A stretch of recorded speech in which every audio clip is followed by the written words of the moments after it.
सुन्नतें देख ली, अब पूरा वजू देख लेते हैं एक साथ, ताकि दोनों क्लब हो जाते, दोनों बातें मिल जाती, फराइज सुन्नतें। अब दोनों को मैं फर्ज क्या है सुन्नत की अलग नहीं करूंगा, अब दोनों को एक साथ रखूंगा, जो कि अली बिन अबी तालिब रजी अल्लाह अन्हु की एक मुकम्मिल रिवायत है, जिसमें आपने पूरा वजू का तरीका नबी अकरम सल्लल्लाहु अलैहि वसल्लम ने जैसा किया था वो बताया, ठीक है। और उसके बाद उस्मान इब्न अफ़्फ़ान रजी अल्लाह अन्हु की एक रिवायत है जो अबू दाऊद की है भी, तो इनमें आप दोनों सहाबियों से मुकम्मिल तौर से वजू का तरीका आता है। आइए हम देखते हैं नबी अकरम सल्लल्लाहु अलैहि वसल्लम का वजू ये होता और वजू का तरीका ये। मैं अब तमाम चीजें मिलाकर कि सबसे पहले आप अपने हाथों को 3 बार धोएंगे, अब नींद में से कोई खास उठा तो पहले 3 बार धोएंगा, वो एक अलग चीज है, ठीक।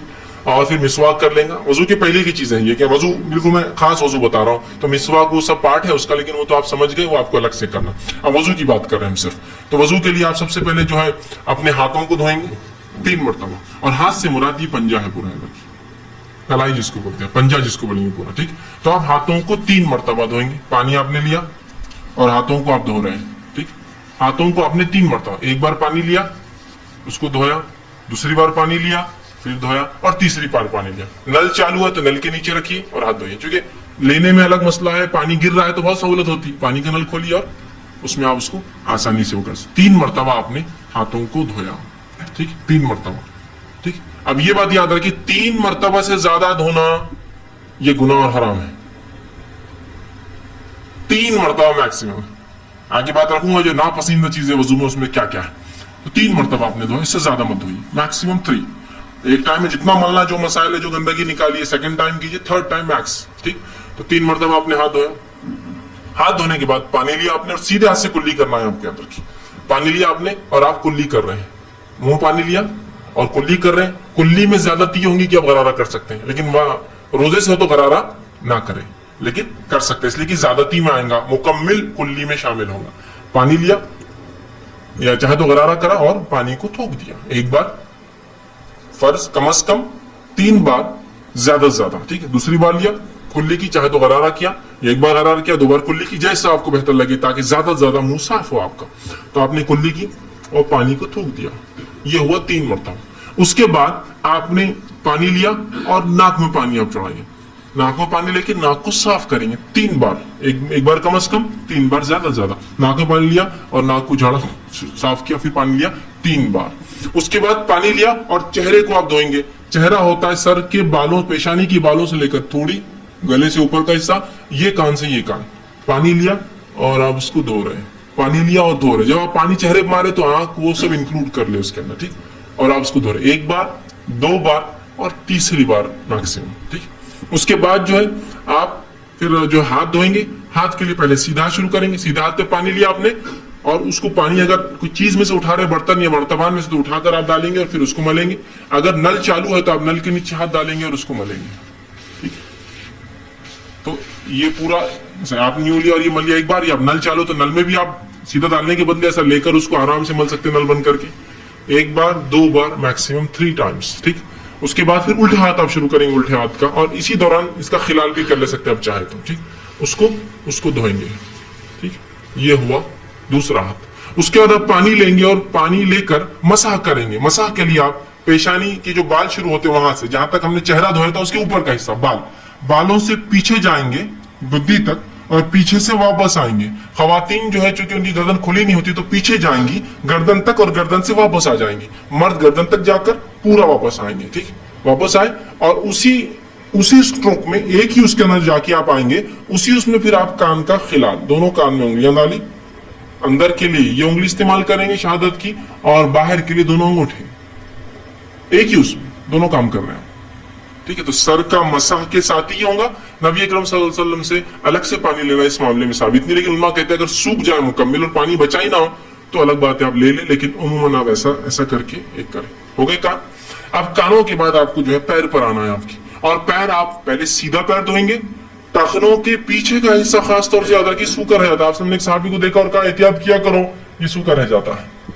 टखनों का पीछे का, सीधे हाथ के एक्सट्रीम राइट, पैर के पीछे के एक्सट्रीम राइट का, उल्टे पैर के पीछे के एक्सट्रीम लेफ्ट का सूखा रह जाता है, तो उसको अच्छे से आप वो करेंगे। टखनों तक, टखने मतलब इंक्लूड पूरा उसको धोएंगे, और उल्टे हाथ से खिलाल उंगलियों को पैरों के बीच में साफ करेंगे, खिलाल करेंगे।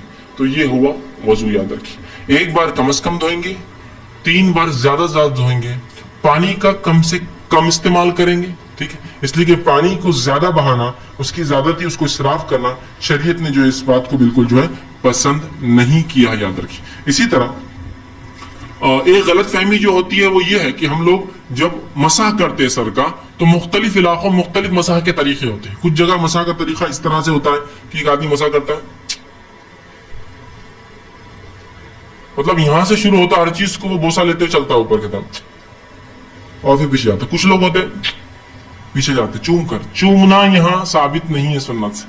ٹھیک, چومتے ہیں, ناک کو بھی ہاتھ لگاتے ہیں, پیشانی کو لگاتے ہیں. کچھ لوگ چومتے اور پیشانی پہ جاتے ہیں, کچھ لوگ چومتے, کچھ لوگ چومتے نہیں اور آگے جاتے ہیں, آنکھ پہ ہاتھ لگاتے ہیں. یہ کچھ بھی ثابت نہیں, آپ کو صرف بھگانا ہے اور پیچھے گئے اور آگے آ گئے. اس میں چومنا اور وہ کرنا ثابت نہیں. ایک دوسرا, کچھ لوگ گردن کا مسح کرتے ہیں, گردن کا مسح کرتے ہیں, اس کا مختلف طریقے سے بھگانا, یہ اس کے اتنے فائدے فلاں ہیں. گردن کا مسح کسی صحیح روایت سے ثابت نہیں ہے. اس کے اپنے فائدے ہوں گے, فائدوں سے ہم کو انکار نہیں, اس لیے کہ جسم کو دھونے کے فائدے ہوتے ہی ہیں تو آپ الگ سے دھوئیے اس کو, آپ کو دھونا ہے تو. لیکن گردن کا اسپیشل مسح, ہاں بدھی پہ جانے تک کچھ پانی چلے جائے کوئی مسئلہ نہیں, اسپیشل مسح کرنا یہ سنت سے ثابت نہیں ہے. کسی صحیح روایت سے گردن کا مسح کرنا ثابت نہیں ہے, یاد رکھیے. ٹھیک ہے, تو لہٰذا آپ پانی ہاتھ ڈالا, سیدھا ہاتھ کو لے گئے, واپس لایا, کانوں کا خلال کیا, یہ کام فنش.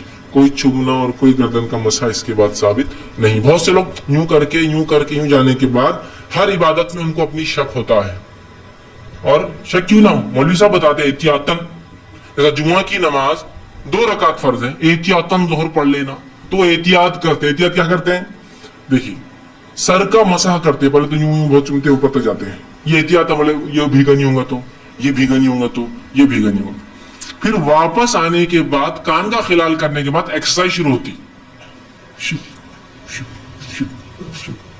کچھ تو ایسا ہوتا تھا یوں کرتے. کیوں, بولے احتیاطاً یہ سو کر رہ گیا ہوں گا تو, احتیاطاً یہ سو کرے گا, احتیاطاً یہ سو کرے گا, احتیاطاً. پہلے 3 دن بعد دھو لیا نا بیوقوف آدمی, اب کیا احتیاط پھر سے, پھر تو احتیاطاً فجر کی 2 پڑھ کے پھر 2 پڑھ, پھر ظہر کی 4 پڑھ کے پھر 4 پڑھ, زکات دینے کے بعد ڈبل زکات دے احتیاطاً, پہلی قبول نہیں ہوں گی تو, حج کرنے کے بعد پھر ایک حج کرے. احتیاط مطلب امت کو ہر چیز میں شک میں ڈال دیا. یہ احتیاطاً کیوں, 3 بار تم دھو چکے ہو نا پہلے اتنی احتیاط سے, اب کیا احتیاط کی ضرورت ہے. تو مسح کرنے کے بعد ایسا بیٹھ جاتے, اور بالکل ایک وہ طریقہ رہتا, اس کے لیے اس وقت کلاسز لگانا پڑیں گی. یا کوئی آدمی دور سے دیکھے, اگر چائنیز یا ملے اوریجن کا ہو تو اس نے سمجھا کچھ تو بھی, یہ تو کراٹے ایکسرسائز بھی کر لیتے ہیں اپنی عبادت میں, ان کے کراٹے شامل, کیونکہ وہ اتنے ایک دم ٹیکٹفلی ہوتا ہے, بالکل یوں یوں یوں یوں یوں یوں یوں ایسا ایک دم بالکل ٹیکٹفلی چلتا ہے. تو آپ خالی دیکھنا اس کو کیا چل رہا ہے, اور اگر اپن نہیں کرے تو بازو اپنے کو دیکھتا, کون آگے بولتا تم ایسا کیوں نہیں کر رہے, پہلے تو گردن چھوڑ دی اور پھر وہ ایکسرسائز بھی نہیں کر رہے, کھڑ رہے تھے. ٹھیک, تو پہلے جب تم نے دھو لیا تو پھر تم کو کیا احتیاط کی ضرورت, مجھے سمجھ میں نہیں آتا. احتیاط غیر ضروری احتیاطیں ہیں, جہاں ہونا وہاں نہیں ہے, جہاں نہیں ہونا وہاں ہے, کچھ بھی نہیں ہو گیا. اب ڈبل ریپیٹ نہیں کرنا ہے کوئی چیز کو آپ کو احتیاط. ہاں یہ الگ بات ہے کہ آپ نے وضو کیا اور کسی نے کہا کوئی چیز آزاد سوکر رہ گیا, تو ایک الگ بات ہے. اور یاد رکھیے, وضو کر لیا, کر اٹھے اور آپ نے اپنے آپ کو پوچھنا شروع کر دیا. یاد رکھیے وضو کے بعد اپنے جسم کو پوچھنا بھی سنت ہے. یاد رکھیے نبی اکرم صلی اللہ علیہ وسلم کے تعلق سے ماں عائشہ فرماتی ہے, آپ صلی اللہ علیہ وسلم کا خاص تولیہ تھا جو آپ نے اٹھا کر رکھا تھا, آپ وضو کرتے تو اس سے پوچھتے, نہاتے تو اس سے پوچھتے. تو یہ بھی سنت ہے. اب آپ اٹھے, وضو کرنے کے بعد آپ نے تولیے سے پوچھ لیا. اب پوچھنے کے بعد کسی نے کہا پنڈلی سوکھی رہ گئی تھی, اوہو, تو اب کیا کریں گے آپ, اب آپ کو پورا وضو کرنا پڑے گا, اس لیے کہ آپ نے کچھ اعضاء کو سکھا لیا تھا. اگر پورے اعضاء گیلے ہوتے اور آپ کھڑے ہوتے اور کسی کو کہتا پنڈلی رہ گئی, آپ کی کونی رہ گئی, چہرہ رہ گیا, فلاں رہ گیا, تو آپ فوراً بیٹھ کے اتنے حصے کو دھو لیتے تو وضو ہو جاتا. لیکن اگر وہ سوکھا رہ گیا, آپ اٹھ گئے اور ایک بھی اعضاء سوکھ گیا, تو اس کے بعد آپ کو پھر سے وضو کرنا ہوگا. آپ سب سے ایک صحیح روایت ثابت, ابو داؤد کی روایت ہے, ایک صحابی اٹھے جن کے پنڈلی کے بارے میں آتا ہے, کیوں پنڈلی نہیں ہے, جو ٹخنے کے پیچھے کا حصہ ہوتا ہے, وہاں ناخن کے برابر ایک حصہ سوکھا تھا. جب آپ کو ان کو بتایا گیا تو آپ صلی اللہ علیہ وسلم فرمایا وضو پھر سے کر, کیونکہ ان کے اعضاء سوکھ چکے تھے. اتنے چونکہ کیا ہوتا ہے, جب آپ دیکھیے دھوئیں گے, ایک آدمی کام دھندے بزنس سے آیا, کام کاج سے آیا اور دھویا, اور جو حصہ نہیں دھلانا وہ بالکل وائٹ الگ چمکتا ہے, اور جب دھل گیا اس کا کلر چینج ہو جاتا ہے, تو کوئی پہچان سکتا ہے اس نے کونی برابر نہیں دھویا. بچوں کو دیکھیے, چہرہ دھوتے کا پورا باقی رہتا, آپ بولتے بیٹا یہ نہیں دھلا, کیسے پہچانا, ادھر پانی سے صفائی, ادھر سے وائٹنس دکھتی الگ. तो वैसा पहचाना तो कहा फिर से कर, लेकिन गीले में है तो खाली आप जाके गीला कर लीजिए, गीले में मतलब उठे और किसी ने कहा भाई साहब तो आप धो लीजिए, सूख गया तो फिर से आपको वजू दोबारा दोहराना।